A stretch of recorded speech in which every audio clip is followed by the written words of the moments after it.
হ্যাঁ একটু দাঁড়াও, আমি লিখে নিয়ে দেখলাম কি পরে লিখবো, 2 সেকেন্ড দাঁড়াও।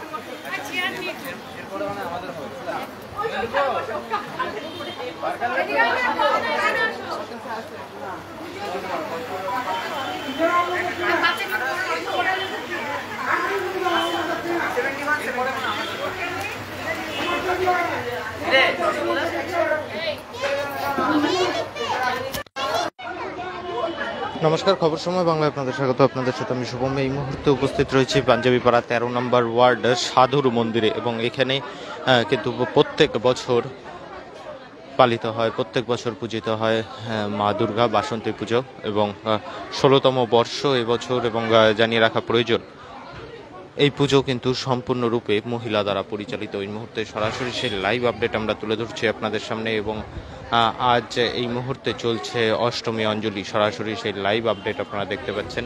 আর কিছুক্ষণের মধ্যেই শুরু হবে অষ্টমীর আরতি এবং তারপরেই ভোগ বিতরণ।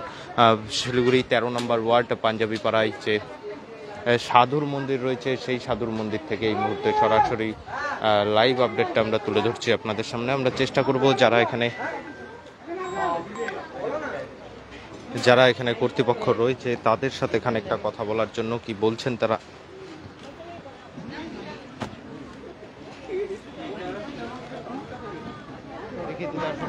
ও মা এদিকে একটু আসো।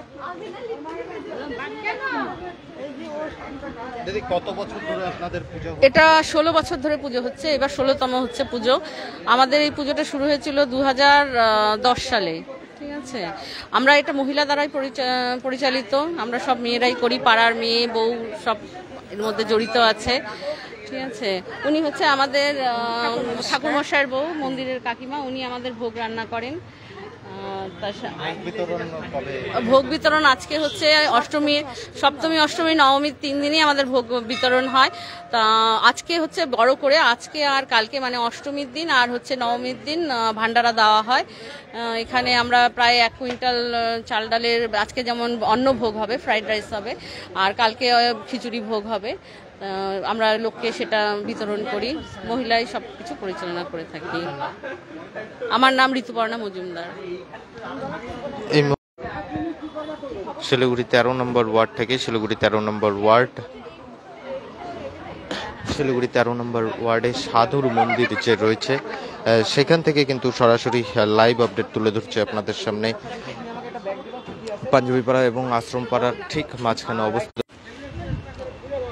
প্রত্যেক বছর মহিলা দ্বারা পরিচালন করা হয় এই পুজো, এবং এবার 16তম বর্ষ। আর কিছুক্ষণের মধ্যে, এই মুহূর্তে শেষ হলো অষ্টমীর অঞ্জলি, আর কিছুক্ষণের মধ্যেই শুরু হবে ভোগ বিতরণ। এই মুহূর্তে সরাসরি লাইভ আপডেট আমরা তুলে ধরলাম আপনাদের সামনে।